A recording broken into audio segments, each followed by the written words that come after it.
Hey, my name is Simon Blake. I'm 32, and for the last 7 years I've worked as a paramedic in Asheville, North Carolina, which mostly means I spend my nights keeping strangers alive long enough to hand them off to someone with better equipment than mine. You learn fast in that job that the worst nights rarely send a warning first. Mine started on an ordinary Monday, in the cereal aisle of a grocery store, with a stranger's hand sliding into mine like it had been reaching for it its whole life. I was standing in front of the granola, trying to remember if I already had honey at home when I felt it. Small fingers, warm, certain, wrapping around 3 of mine without asking permission. And then Mrs. Ferris said dogs can't ever have grapes, like not even one. And I told Ruby, but she didn't believe me. So can we get the sugar cereal this time, the one with the toy inside, since I was right about the grapes and she wasn't. The voice belonged to a girl, maybe 6, ponytail coming loose on one side, eyes locked on the shelf like she'd already rehearsed the argument twice in the car. She wasn't looking at me, she didn't need to. Whoever she thought I was, she'd already decided the conversation had been going on for 5 minutes. I should have said something the second I felt her hand. Instead, I stood very still, because pulling away felt like it might scare her, and staying quiet felt like a small lie I hadn't agreed to tell. They're about to page for closing soon. I kept my voice easy. You might want to grab your mom first. That's when she looked up, really looked. I watched her whole face rearrange itself. Confusion first, then something like polite embarrassment, the kind kids get when they realize they've made a mistake in front of an adult and aren't sure how much trouble that buys them. She let go of my hand like it had gone cold in her palm. "You're not my dad," she said it quietly, like she was the one who owed the apology. Then, almost to herself, "We always split up here. Mom gets the yogurt. I wait by the cereal because Dad always." She stopped. Something crossed her face fast enough that I almost missed it. A flinch, gone before it fully landed, like her mouth had started down a road her brain didn't want to finish walking. She looked at her shoes instead. I crouched down so I wasn't looming over her, kept enough distance that she wouldn't feel cornered. "I'm Simon. What's your name?" "Ivy." She said it like a fact she wasn't sure was still relevant. "Well, Ivy, I'm not your dad, but I promise I'm not a stranger danger situation either. Where's your mom right now?" She pointed toward the dairy case, and I could see a woman's shape moving fast between the end caps, calling a name that hadn't reached us yet. I stood back up, gave a little room the way you learn to when a kid's already spooked, and waited. A cart clipped the display at the end of the aisle hard enough to send a stack of granola bars sliding across the floor. "Ivy," the single syllable cracked down the middle. She didn't stop to fix what she'd knocked over. She dropped to her knees in front of her daughter, hands moving fast over her shoulders, her hair, checking for something invisible, the way people check for things when panic outruns thought. "I'm okay, Mom. I just thought he was." Ivy didn't finish that sentence either. The woman looked up to thank me. I could see the words already forming, the automatic gratitude of a mother whose kid had wandered 10 feet in a grocery store and lived to tell about it. Then her eyes reached my face, and the words simply stopped arriving. She didn't blink. Her mouth stayed open around a shape that never became a sound. Whatever color had been in her face when she rounded that corner left it slowly. Not all at once, the way it happens when your body hasn't caught up yet with what your eyes just told it. "Ma'am? You okay?" She didn't answer. She was still looking at me like I'd said something in a language she used to speak fluently and had spent a long time trying to forget. Her hand found Ivy's shoulder and gripped it, not gently. "We have to go." She wasn't talking to me, not really. Her voice had gone thin and fast. "Right now, baby, come on." But we didn't get the "now, Ivy." She was already moving, half pulling Ivy by the hand, leaving the cart, the granola bars still scattered across the floor, a canvas bag hanging half open from the child's seat. Something slid out of it as she turned the corner too fast, a small brown wallet, and neither of them noticed. I called after her, but she was already gone, and the automatic doors up front were sighing shut behind two people who just looked at my face like it belonged to someone they'd buried. I stood there holding a bag of granola I didn't need anymore, staring at a wallet on the floor of the cereal aisle, with no idea yet how much that one dropped wallet was about to cost me in sleep. I picked it up between the cereal and the crackers, feeling like I'd stolen something even though I obviously hadn't. Small, brown, worn soft at the fold. A driver's license behind scratched plastic. Claire Bennett. An address 20 minutes from my apartment. A photo that didn't do her panic justice. Behind the license, tucked into the billfold, a photograph had been trimmed down small enough to fit. The kind people still carry when they don't trust a phone to survive as long as the memory should. Claire, younger, laughing. A little girl who had to be Ivy, maybe 3 in the picture, riding on someone's shoulders. And the someone, dark hair, a jaw I recognized from every mirror I'd ever owned. A smile that dropped my stomach in a way I didn't have a name for yet. I want to be clear, I didn't think ghost.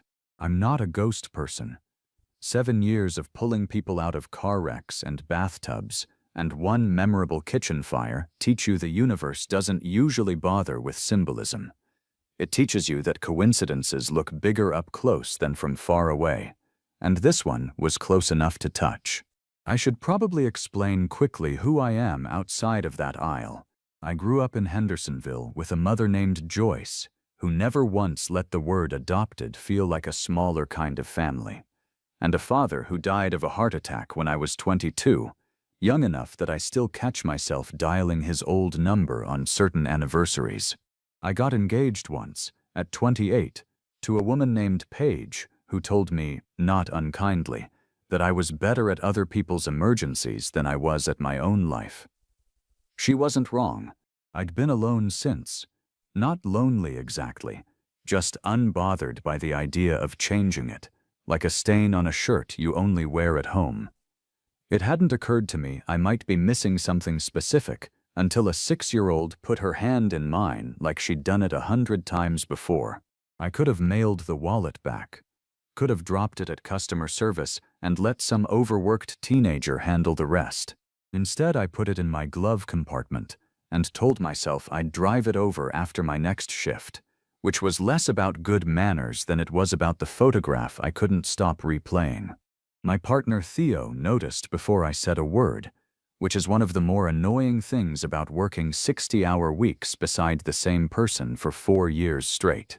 We were restocking the rig outside the station, counting gauze we'd counted 1,000 times before, when he said, without looking up, "You've checked your phone 6 times in 10 minutes, and it hasn't made a sound once. It's nothing.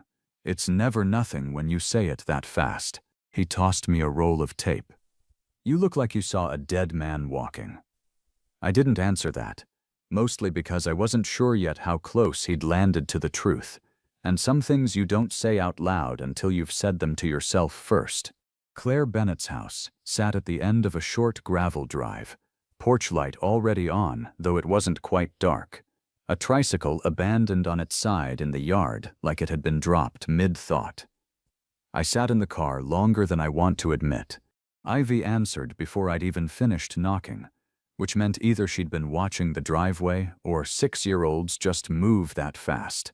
"It's the cereal guy," she announced to the house at large, delighted, like I was a package she'd been expecting. Claire appeared behind her a second later, hair scraped back in a quick knot, a smear of flour along one forearm, like she'd abandoned a recipe halfway through the second Ivy shouted my arrival. The same thing happened to her face that had happened in the store, only slower this time, like she'd had 2 days to brace for it, and it still wasn't enough. "You found my wallet." Not really a question, more like she needed to say something ordinary out loud before she could handle anything else. "It was on the floor by the cereal. I would have called, but there wasn't a number, just, I held it out. The card. She took it without quite meeting my eyes, and for a second none of us said anything, which is a strange kind of quiet to stand inside on someone's porch at 6:30 on a Wednesday. "You can come in." She sounded almost annoyed at her own manners. "I owe you a coffee at least. Ivy hasn't stopped talking about the cereal guy since Monday." "It's Simon." "I know. Ivy's been saying it since Monday like it might wear out." A small, unwilling smile. She corrected me twice on the pronunciation. I don't know what she thought I was going to do with it. The kitchen smelled like cinnamon, school papers stacked on one end of the table, a crayon drawing taped crooked to the fridge, dinosaurs mostly, one in a hat. Ivy climbed onto a stool and narrated the drawing whether anyone asked her to or not. And for a few minutes it was almost easy. 3 people in a kitchen, coffee going, a kid explaining why the purple dinosaur was secretly the boss of the others. Then Ivy said, "No particular weight to it," the way kids drop the heaviest things without noticing the size of them. "You look like my dad." Claire's hand stopped halfway to the pot. "Ivy." "What? He does." She looked at me, considering, the way she might size up a new kind of dog. "Not exactly." Dad's laugh was different. "But your face is the same shape." I didn't know where to put my eyes, so I looked at Claire, who'd gone very still by the counter, mug forgotten in her hand. "My husband died." The words arrived before I could ask, before I'd even decided whether asking was allowed. 11 months ago. Car accident, out on Old Haywood Road. Flat, practiced, the way you say a fact you've repeated to insurance companies and school counselors and well-meaning strangers until the words stop belonging to the event and just become sounds you make with your mouth. His name was Owen. The road name snagged somewhere at the back of my mind, a loose thread I couldn't follow to anything solid. We'd worked too many wrecks along Old Haywood over the years for one stretch of highway to narrow itself down to a single night. So I let the feeling pass without chasing it. I'm sorry. Everyone's sorry. Not unkind about it, just tired in a specific way I recognized from families in the back of my rig. The tired that shows up after the worst part is already over and you still have to keep living through the part where people say sorry. She set the mug down without drinking from it. "I keep looking at you and my brain won't stop trying to make it make sense. Owen never knew of any brothers, no cousins that looked anything like him. He was..." She stopped, started again. "He never knew his birth family, adopted as a baby. It used to bother him more than he let on, not knowing where his face came from. And now a stranger walks into my grocery store wearing it. Something shifted under my ribs I didn't have a word for yet, somewhere between recognition and vertigo. I'm adopted too." The words were out before I'd fully decided to say them out loud. The kitchen went quiet in a way that had nothing to do with Ivy, who'd moved on to describing what the purple dinosaur ate for breakfast, oblivious, still narrating her own small world while 2 adults stood very still around a coincidence neither of them had asked for. Claire's face did something complicated, hope and fear arriving at the same moment and canceling each other into something closer to panic. "You should go." Her voice had gone quiet, not cruel, just done.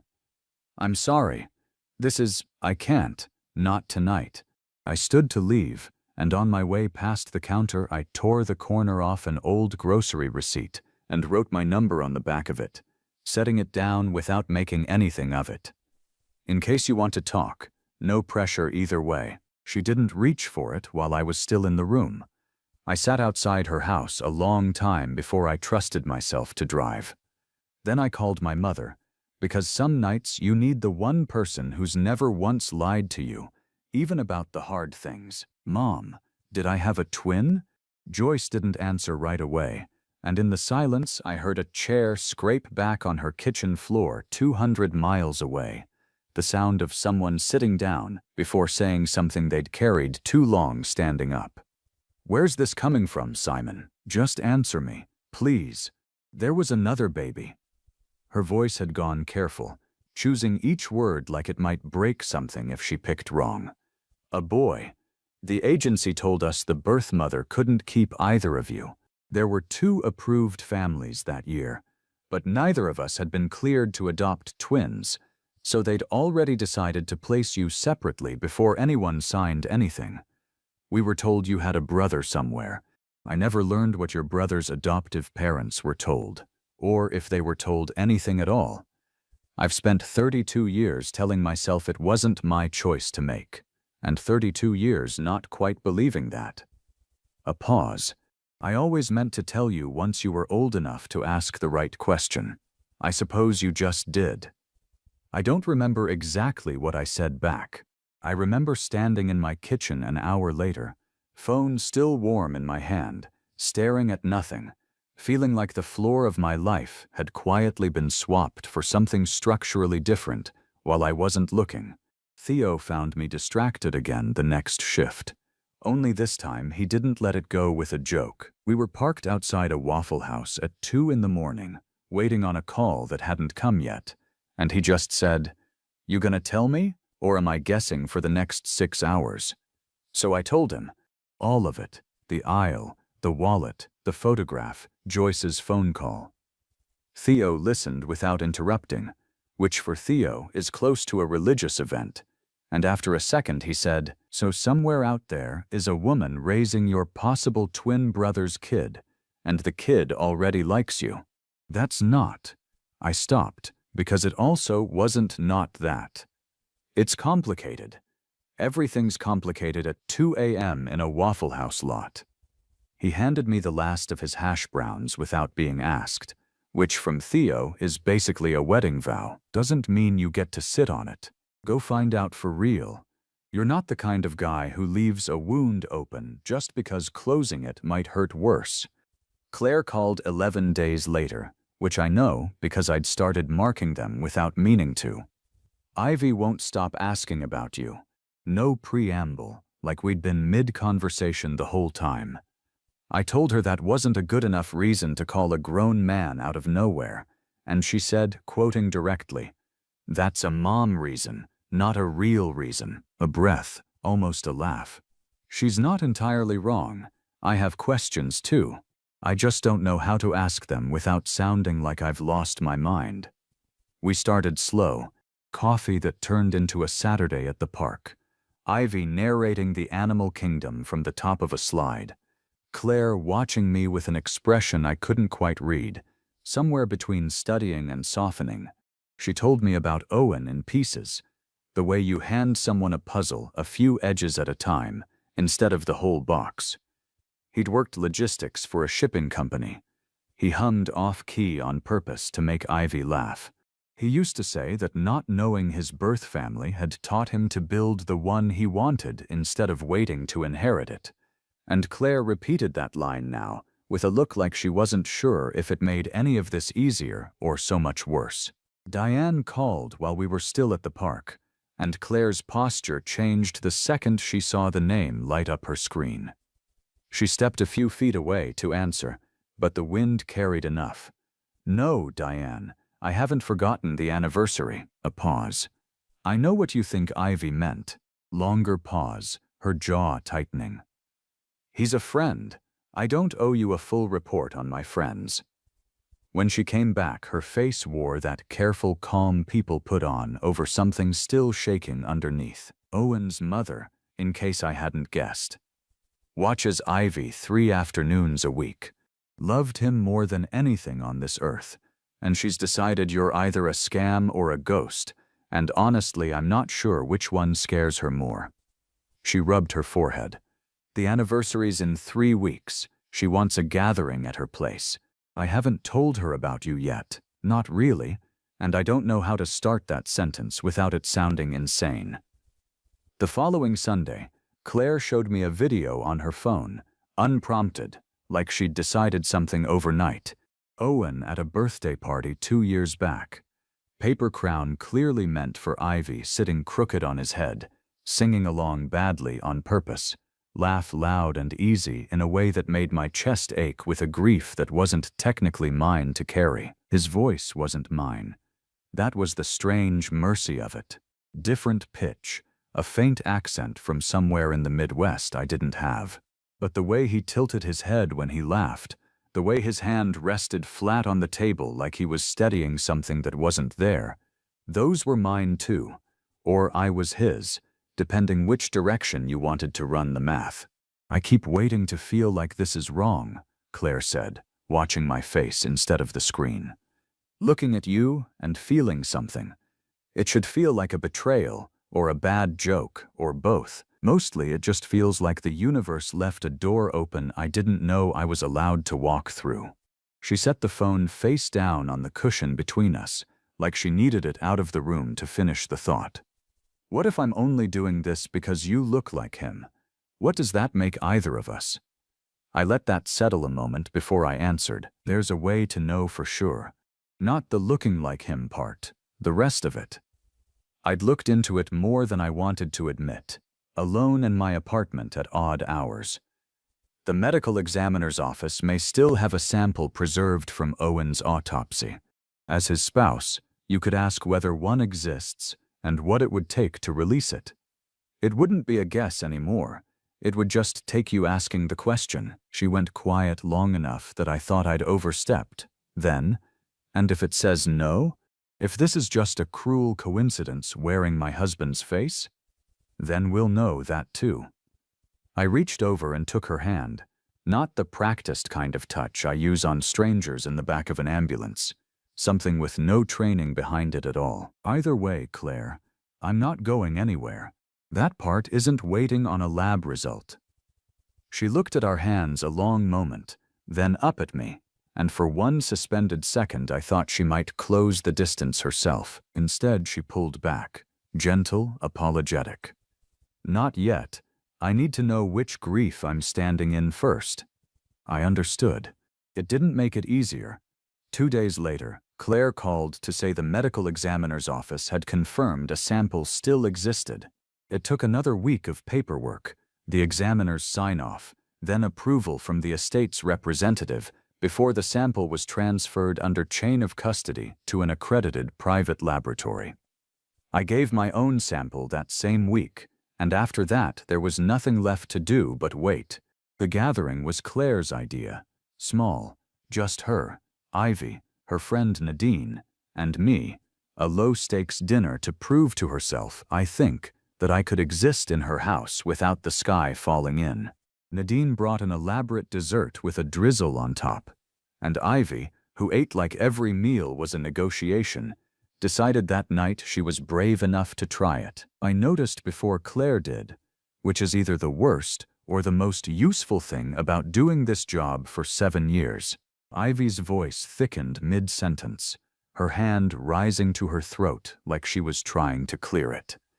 Hives climbed her neck fast enough to watch it happen in real time. Claire, I was already moving, already at Ivy's eye level, already asking her to look at me, breathe slow, tell me if her throat felt tight. Does she have any allergies you know of?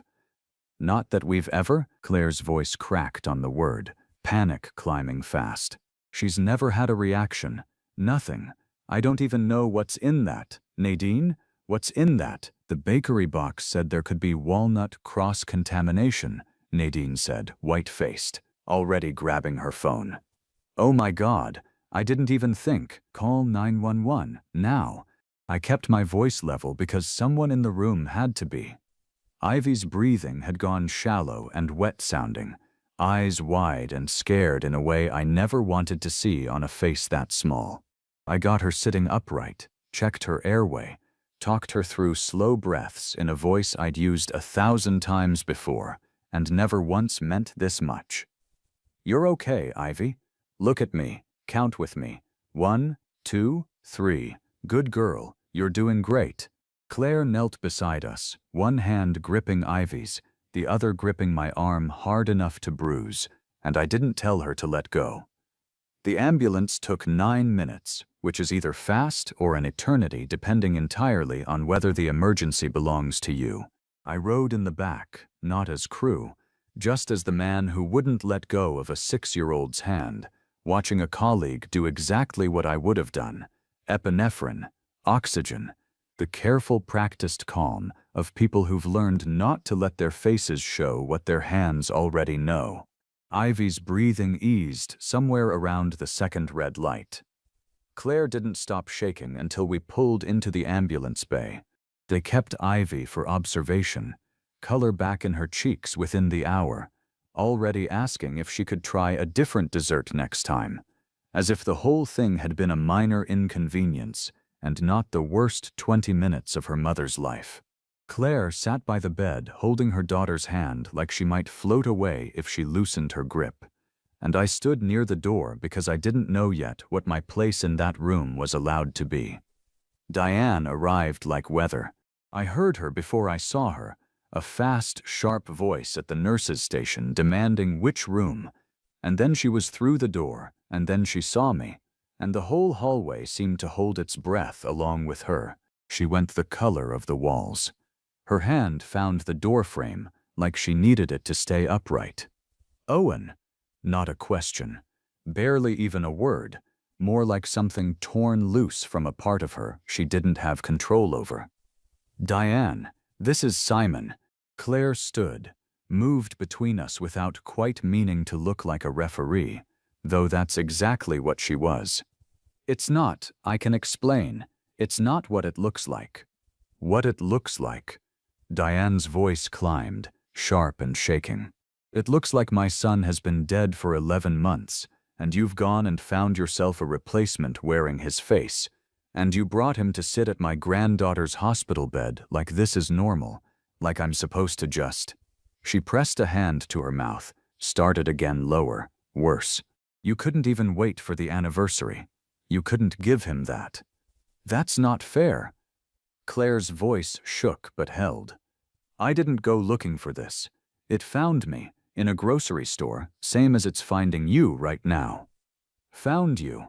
Diane laughed, an awful sound with no humor anywhere inside it.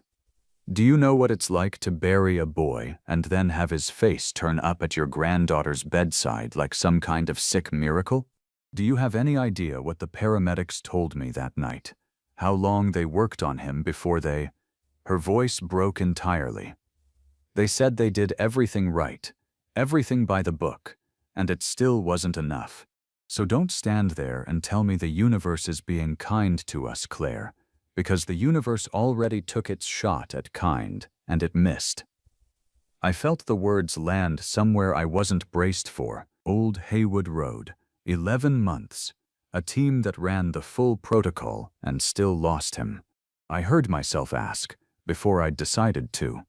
What night was the accident? The exact date. Diane looked at me like the question itself was an insult, but she answered anyway, maybe out of pure momentum, and the date she gave me was a date I already had memorized, because you don't forget the ones you carry home with you. I remembered the intersection. I remembered the make of the car. I remembered helping with the extrication, then kneeling on the pavement beside him and doing compressions for 11 minutes while another medic managed the airway. His face obscured the whole time by blood, the bag valve mask, the cervical collar, and the strobing wash of emergency lights. Theo hadn't been on shift with me that night. I'd been paired with a relief medic from another station, someone I never worked beside again. He'd been brought in unidentified, no wallet or ID at the scene, and I'd gone off shift before the chart was updated, so I never saw a name or date of birth attached to him. I'd never seen enough of that man's face to understand why the call had followed me home for a month afterward. Not until this exact second, standing in a hospital hallway with his mother's eyes boring into mine. I was there. The room went very still. That night, I was one of the paramedics on scene. Nobody spoke. Ivy, small and briefly forgotten in the hospital bed, looked between the three adults with the wide, careful eyes of a kid who understands something huge just happened even without the vocabulary for what it was. I didn't know. The words were for Claire, for Diane, for the room, for myself. I swear to you I didn't know. I worked that call, and I went home and grieved a stranger for a month, without knowing who he was to me. And it turns out I was grieving my own brother the whole time, and none of us, including me, had any idea. Claire had gone very white. She sat back down slowly, like her legs had simply stopped being available to her. One hand still holding Ivy's, the other pressed flat against her own chest, like she was trying to keep something inside it from getting out. Her voice had gone quiet, not cruel, entirely wrecked. "I need you to leave. Please, Simon. Not forever. I just can't hold all of this at once. Not tonight." I didn't call her for 6 days, which might be the hardest professional-grade patience I've ever exercised in my life. Theo covered 2 of my shifts without being asked, and didn't say much about it beyond leaving a 6-pack in my fridge with a note that read, "You're allowed to feel like garbage, just don't feel it alone." Which is about as sentimental as Theo gets. Joyce called every other day. Careful, not pushing, just making sure I was eating. The lab results came back on a Thursday, an email from the private laboratory with a subject line so clinical it felt almost cruel for what it was about to confirm. I read it standing in my kitchen and had to sit down halfway through the second paragraph. The 2 genetic profiles were effectively identical, consistent with monozygotic twins. I stared at the words until they stopped looking like words and just looked like the shape of something I'd been circling my whole life without a name for it. I drove to Claire's that same evening without calling first, which isn't like me, but some things don't want to wait for permission. She opened the door before I knocked, like she'd been watching the driveway the way Ivy had that first night. And for a second, neither of us said anything at all. "I got the results." "I know. The lab sent me the authorized copy an hour ago." Her eyes were red, but her voice was steadier than it had been at the hospital. "I've been sitting with it, trying to figure out what it changes." "Does it change anything?" She thought about that longer than I expected before answering. "It changes what I'm allowed to call it." I kept telling myself this was some kind of haunting, grief playing tricks. "But you're not a trick, Simon. You're just his brother, his actual, real brother, who didn't know he existed until a 6-year-old grabbed his hand in a grocery store." A small, wet laugh escaped her. "I don't think that's a haunting. I think that might be the opposite of one. I'm not him."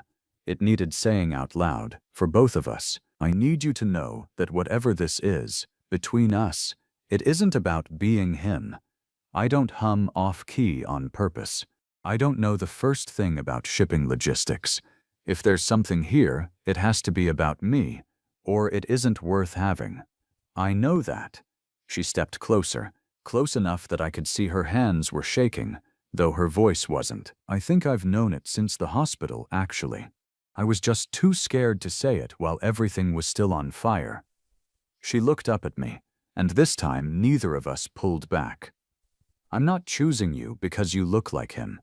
I'm choosing you because you stayed, because you told the truth the second you understood it, even though it would have been so much easier not to.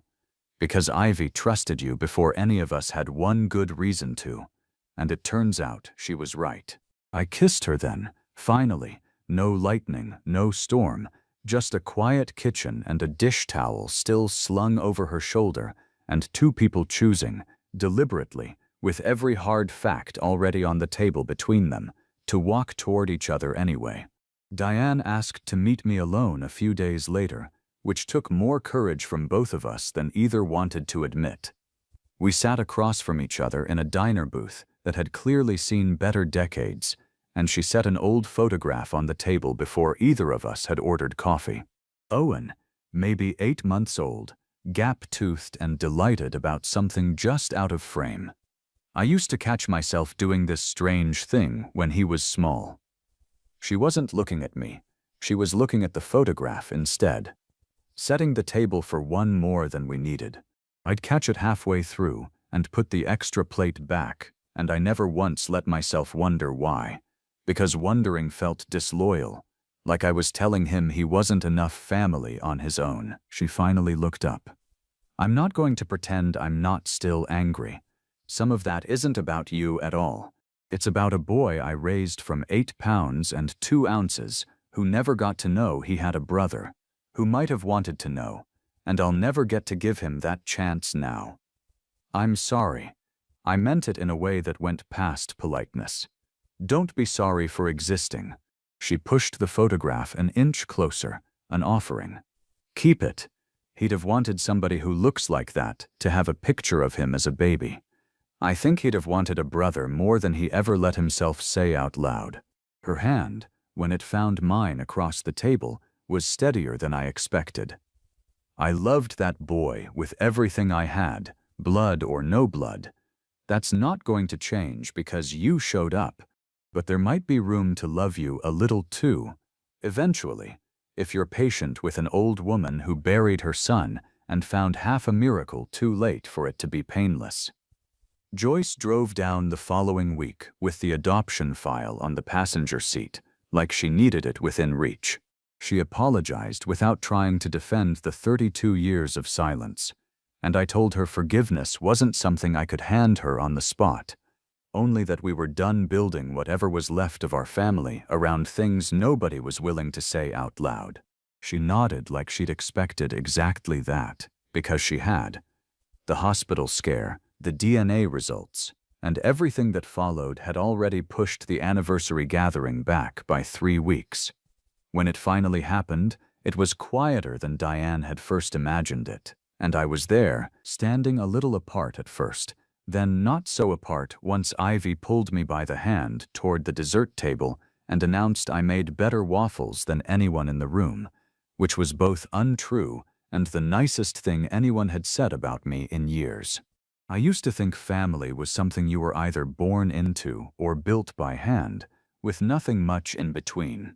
I've learned since that there's a third kind, the kind that finds you sideways, through a grocery store aisle and a dead man's face, and a 6-year-old brave enough to say the confusing thing out loud instead of swallowing it. I still don't have a clean word for what Owen and I were to each other. 2 strangers who shared a birthday and 11 minutes we never got to spend together on purpose.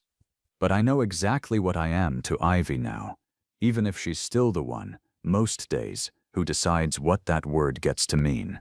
A year after the cereal aisle, we drove out to the cemetery on a Saturday that smelled like cut grass and rain that hadn't arrived yet.